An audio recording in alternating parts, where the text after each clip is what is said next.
Hello, everybody. I'm Demi here, and welcome to the next Crap. episode of Let's Talk Football. Hope all of you AKA are doing bad well here on this officiating. Wednesday. Mm. It is the 25th of October, 2023, and hope all of you guys are doing well here this evening. And so the Patriots did something good for once, and No, was no, you be pretty quiet. surprising, You you be know. quiet. Because the Bills lost. It was embarrassing. Absolutely embarrassing loss. Bye week, so I mean, that's kind of right. But at least me and Victor's teams, me, the Patriots, and Victor, the Giants, actually did something good for once. Yeah, for once, the Giants actually fucking won a game. And they're about to host the Jets. At they're both own the same stadium, but they're going to be the home team this Sunday at 1 p.m. Eastern versus the Jets. Since but without further ado, let's go over the news here right now. Well, I guess I'll start off with the actual, legitimately the most important thing I could talk about in terms of what happened. Let's talk about the bad officiating that has been plaguing the NFL, especially on Sunday. Because the Colts owner Jim Irsay says that the NFL admits and understands that two pivotal calls at the end of his team's loss to the Cleveland Browns on Sunday were incorrect. The NFL's literally admitting this now. Yeah, they got away with getting away with cheating scot-free. And look at that. Now they're saying, they're playing the victim. Irsay, who posted the statement in a post on X Tuesday night, was likely referring to the team's expected follow-up with NFL officials on Monday to get further clarification on the illegal contact and defensive pass interference calls in the final minute against Colts quarterback Darrell Baker Jr. The calls helped position the Browns to a 39-38 victory. The illegal contact call negated would be sack fumble that Indianapolis recovered, a play that would have effectively ended the game. At issue on that call was whenever Baker actually impeded Amari Cooper's route, or whenever the contact was more incidental. The pass interference penalty moments later was called despite the throw to Donovan Peoples-Jones arguably being uncatchable. Per NFL rules, pass interference is not applicable in such situations because the interference call occurred in the end zone. The Browns got possession at the 1-yard line and scored the winning touchdown 4 plays later. Teams routinely follow up with the league office for further context on calls in which they disagree. Coach Shane Steichen, who described the flags as, quote, tough calls, said on Monday the team might actually take a step with the NFL. Those conversations happen in private and not typically shared publicly, but Irsay took the unusual step of sharing the details in his post, writing, quote, the NFL admits and understands they did not make the correct calls at the end of Colts Browns game. I believe we need to institute instant replay for all calls, including penalties, in the last 2 minutes of games. Irsay also announced that Colts quarterback Anthony Richardson underwent right shoulder surgery in Los Angeles on Tuesday to repair his AC joint strain. Richardson is expected to miss the rest of the season, but Irsay said no new surprises were found during the procedure. Wow, Hey, NFL. do you agree? Do you agree that they should review every play, including the final 2 minutes of the game? Of course they should, because this is getting really ridiculous with all these blown calls and all this bullshit. And that's not even like the word. Like, there was apparently other calls that were literally fucked up on Sunday multiple times, not just with the Colts. It's just Yeah, it's getting really ridiculous at this point. The refs need to, I don't know what the hell we were thinking. I saw this one thing on Sports yeah, Illustrated about how this it was an opinion piece, and it's just really ridiculous. And this guy from Sports Illustrated did say that every single play should be reviewed inside of the last 2 minutes. And there was another 2 examples of this on Sunday, not just with the Colts. He says, quote, "The Steelers lead the Rams 24-17 with 2 minutes 24 seconds remaining, facing a 4-1. Pittsburgh quarterback Kenny Pickett runs a sneak and comes up short, yet the refs give him a first down to end the game. The Rams deserved to lose the game, and coach Sean McVay had a huge hand in the team's defeat because he left himself with no timeouts at this point in the game. So he couldn't challenge the spot. But the call was just so bad and egregious, you would have to wonder what exactly refs were looking at. This is what I'm talking about. This is what I'm talking about. Jesse, do you agree that they should fix this with having every call be challenged with the last 2 minutes included? Yeah, they should. It's getting stupid out there. Real stupid. Yeah, it is. It's getting really, really ridiculous. Absolutely.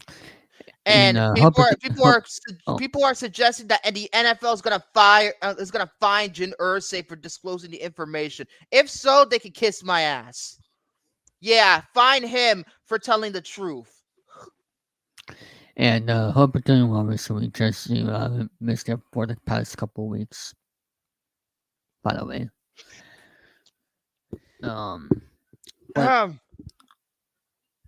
what, Victor? No, I was just clearing my throat. Oh, I'm going to say something, but I guess we can continue on with the news. Yeah, needless to say, they didn't get their shit together. Next story: the NFL is installing a hybrid field for November games in Germany, Frankfurt. The NFL is getting a hybrid field for its 2 games in Frankfurt next month, a year after players complained about slipping on the natural grass in Munich. The hybrid surface was installed last weekend at Deutsche Bank Park ahead of the November 5th game between the Kansas City Chiefs, shoot me, and the Miami Dolphins. The New England Patriots will then play the Indianapolis Colts on the same stadium 1 week later. After the NFL's first ever regular season game in Germany, players and coaches from the Tampa Bay Buccaneers and the Seattle Seahawks complained about the surface in Allianz Arena, the home of, I don't know how you pronounce that, soccer champions, Bayern Munich. The game caused enough damage that the grass had to be replaced afterward. Quote, "It is definitely something we're always reevaluating. The U.S. colleagues are reevaluating, and there was the ask for this year to have another pitch in there." Alexander Stanforth, the NFL's general manager for Germany, told the Associated Press. Hybrid stadiums are widely used across Europe in soccer stadiums. Systems vary, but the fields are generally 90% or more natural grass with synthetic fibers woven into them as reinforcement. Liverpool's pitch installed at Anfield in 2022 is 95% natural grass. So they are installing hybrid grass, a hybrid field, to prevent the possible injuries. I mean, it's probably the best thing to do if people, are complaining, the teams are complaining all about this, it only makes sense. And yeah, because, it's one of those things where, especially when your players are getting injured and, scratching their ankles and their thighs, all that shit because of these, it's the best thing to do. At least they're working their way up and trying to do all that stuff because, it's better that way. And especially considering that Aaron Rodgers got fucking injured because of the stupid grass at MetLife,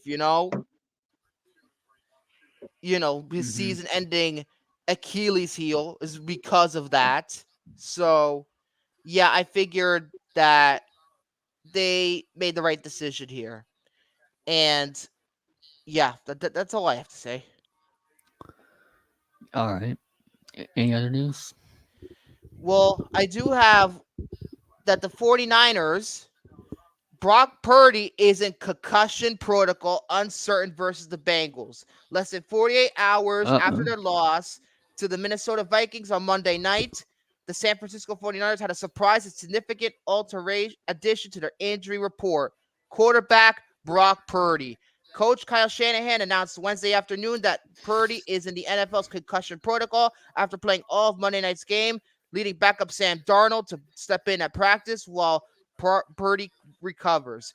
Purdy made it through Monday's game without any apparent issues, but began feeling symptoms as the team was traveling back to the Bay Area. He started getting symptoms on the plane, Shanahan said. We finally found that out when we landed. We were all asleep. But then he got all checked up yesterday, and now he's in the protocol. Shanahan and the Niners were unsure when in the game Purdy suffered the injury, but Shanahan said that there was no obvious signs when communicating with Purdy or in his performance. Purdy didn't take many hits, but he did attempt a pair of quarterback sneaks midway through the fourth quarter. The concussion diagnosis puts Purdy's status for Sunday's game against Cincinnati Bengals in question. Shanahan said that by the rules of the concussion protocol, Purdy does have enough time to clear it to be able to go against the Bengals. Ouch. Oof. First, McCaffrey, and now Purdy. Ouch. They're screwed. Yep. They're pretty much all but screwed. 49ers are screwed indeed. And Yeah, now, so many injuries with them. yeah. And now for something a little bit different. This involves, in a way, Rob Gronkowski. It involves Rob Gronkowski. And this time I'm actually going to agree with the Gronk on this one. He says that there is too much Taylor Swift in the NFL broadcast. Gee, way to state the fucking obvious. When do you say this? He said this on one of these okay, I'll read the article. The NFL has become the NFL Taylor's version, pun, in the past month as Taylor Swift continues to make appearances at Kansas City Chiefs games to cheer on her rumored boyfriend Travis Kelce, as Swift continues to take the NFL world by storm. By storm? We're getting fucking irritated of her. By storm. Kiss my fucking ass. Kay Adams discussed her strong presence at sports games with former New England Patriots tight end Rob Gronkowski on Wednesday, October 25th, on her daily morning show, FanDuel TV's Up and Adams, which you could actually watch on YouTube. I believe it's its own channel. I believe. Well, Adams, she was formerly of Good Morning Football. She left the show, I believe, earlier in the year to do this. Anyway, well, Adams says that she loves seeing Swift throughout the NFL game broadcasts. Gronkowski disagreed. This is what he said. Quote, bye. It's just a bit too much, he replied. We want more football. Gee, he's saying everything that the entire NFL fan base has been saying. Despite Gronkowski's thoughts, Swift has seemingly become a good luck charm for Chelsea. Oh, what? By the way, What? Al Michaels said the same thing. Oh, that's right. Al Michaels said something earlier about, like, I don't know when I think it was Jimmy Fallon. Oh, Jimmy Fallon. No, Jimmy Kimmel. I thought it was Jimmy Kimmel. I gotta double check for that one. So so he said something about how he didn't want to pay attention to Taylor Swift during Thursday Night Football, right? Oh, you were right. It was. Oh, actually, no. It was Kimmel. I was right. See. Hold on one Right second. there. This episode is brought to you by Gecko, 50% more on your car insurance. Sorry. It was I wasn't sure. Yeah. It's Jimmy Kimmel. Oh, fuck him too. But anyway, he said that shit, and I actually have the video. I actually have the video. You know what? Fuck it. Actually, don't Sarah. I don't want to waste time on there. So despite Gronkowski's thoughts, blah blah blah, yada yada yada, same old shit, blah blah blah. You get the point. Rob Gronkowski hates the idea.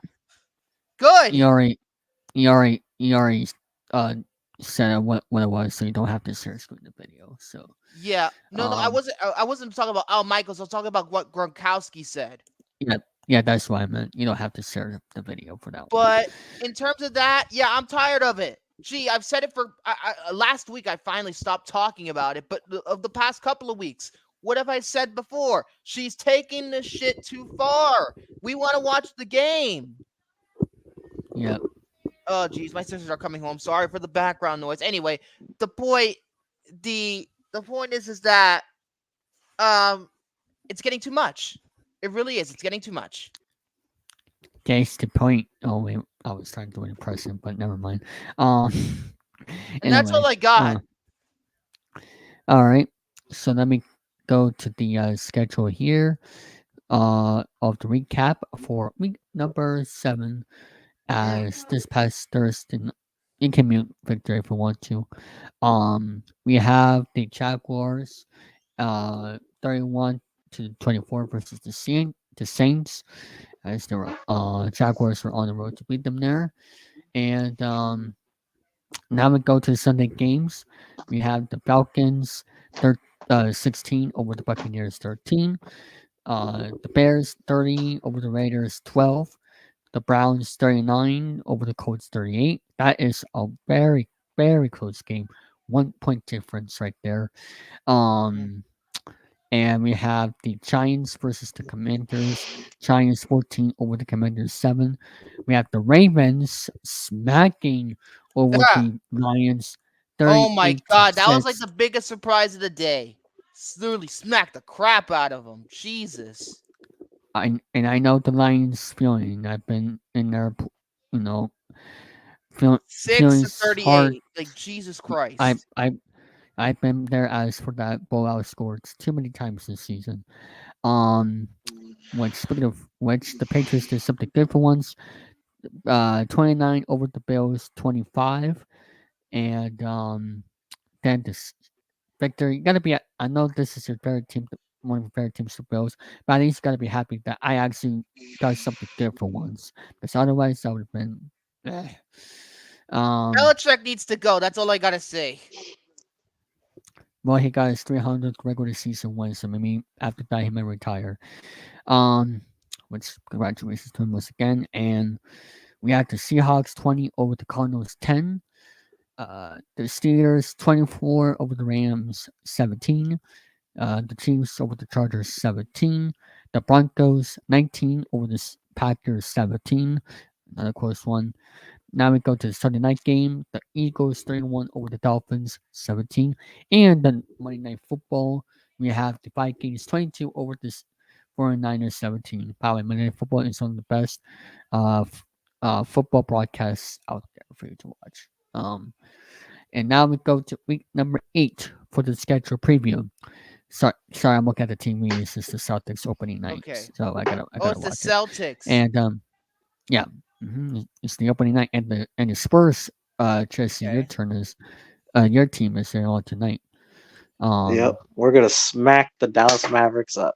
No, the Dallas. Oh, it's gonna be easy. The fucking So you're Dallas rooting. Mavericks. So you're rooting against your own city that you root for football for. But then again, the San Antonio is not a football team. Cities, but then again, I don't know. But there's a difference in the meaning of teams. Tomorrow at 8:15 p.m. on TNF is Bills versus the Buccaneers. Oh dear, here we go. TNF, but it's the fucking Bills. It's not even. I don't even know if I even want to watch TNF because I love the Bills, but TNF is a waste of my fucking time. Now we go to the Sunday 1 o'clock games. We have the Giants versus Jets, and this is the one I'm looking forward to seeing because both of them playing at their own stadium.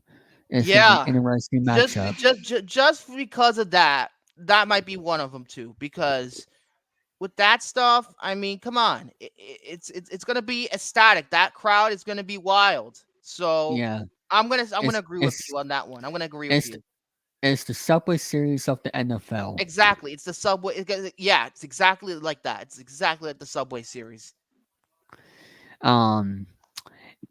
But more dramatic because they both own that stadium. Yeah. MetLife. That means it's even Um, more going to be even more intense. yep, that'll be at 1 p.m. Then we have the Steelers versus the Jaguars, the Commanders versus the Eagles, the Cowboys versus the Rams, the Packers versus the Vikings, Packers the suck. Titan- Ugh. Jordan Love, he sucks. and the Titans versus the Falcons, the Dolphins versus the Patriots, Bye bye. uh, Goodbye. Say goodbye to uh, 301. Say goodbye to 301. the Colts versus the Saints, the Panthers versus the Texans, and now we go to the 4 o'clock hour where we have the Seahawks versus the Browns, the 49ers versus the Bengals, the Broncos versus the Chiefs, I swear to God, if and she's there. oh, excuse me, the past two games here is 425. The first one is 405. Then the other 425 game is the Cardinals versus the Ravens. Now we go to the Sunday night football game, the Chargers versus the Bears, and for the Monday night football game is the Lions versus the Raiders. Now for my game of the week, before I ask the other Lexi, I already yeah, said mine. I, the Giants versus the Jets. That is my pick for the game of the week as well. Me and Victor have the same game, and Jesse, what is your game of the week? Cowboys versus Rams. Even though the Cowboys are mead at this point without without Trayvon Diggs, we barely scraped by Well, with a win against the Chargers. I mean, I guess that could be somewhat interesting, but we'll see how it goes. But everybody is, at least most people, is circling that Giants Jets game. That I is mean, going to be a tough watch. I'm not surprised because I mean, just for the thing alone, and the Jets are doing a little bit better recently. You know, it's Yes. I think it has a good chance. That's what I think. Yep. And unfortunately, that is going to be the only Jets versus Giants game this season. That's I good mean, yes, enough. there. That's good enough. If we do it a second time, people would be throwing shit in the stadium and causing fights at MetLife. I mean, sure, they're both like yes, they're different conferences, but I would like to see at least 2 games a year just for the have a chance to be home and away. You know what I'm saying? But but Yeah. one game, and this is also big for the Jets as well. I mean, not taking it away from the Giants. I mean, the Giants stuck, but the reason why I says this about the Jets because they just had a bye week, and guess what? With them being 500, playing at their own state but being the away team can get them more, more motivation to try to get back on track. Plus, the Patriots are doing, you know what, crap, Yeah. and so the Jets have at least have a chance to make somewhat of a run with how bad the Patriots are doing, and of course the Bills. That's another reason for Jets fans to be somewhat have a chance because the Bills have lost. Let me see. I guess they won. I'm trying to see like how many of the last games they won, lost or won. They don't really say that here, but they've been struggling. They still would have bet the Bills, and Yeah. I mean anything can happen. It's a tough conference. Both conferences are Yeah. tough, but The but AFC. You talking about the AFC? yeah, I'm Yeah, talking the about the AFC AFC. it's a very tough conference. I mean, let's see what the I Yeah, don't know what the standings are right now. Oh wait, I have the I'm, NFL website here.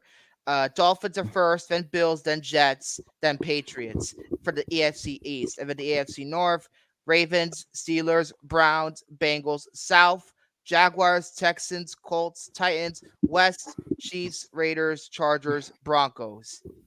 Pretty much how it yeah. goes. But I think in terms of all the best team in the league in terms of what I'm seeing. It's gotta be Oh, the Dolphins. It's gotta be. it's the Chiefs. Shoot me, Oh, I was gonna say the Dolphins because I'm gonna tell you right now, the because Dolphins, no, because they have their five. They have offense. They have 5 wins and 2 losses. Kansas City only has 6 wins and that's- 1 loss. But my best team in the NFL right now, I mean, other than the Chiefs, is the Dolphins because if I had to pick one team, it would be the Dolphins because all they do is score offense. That's all they do. Every time they play a team. Well, actually, here's the thing though. They struggle against bad teams this year for some reason because they played the Patriots and they score a bunch of goddamn runs. But then again, I don't know. It's tricky. It's tricky. But Yeah. that's gonna be it for this episode. Let's talk football. I have some Yeah. business. We have business to do. And by I'm the gonna way, that watch- stupid handshake that Taylor Swift was doing with Mahomes' wife, kill me. They made that a meme. The fucking handshake. You probably saw it too. Fucking stupid handshake. Anyway, thank you all for watching, and I'll see you all on the other side. And hope you all been enjoying the crazy, exciting most time of the year for sports. Bye bye, everybody.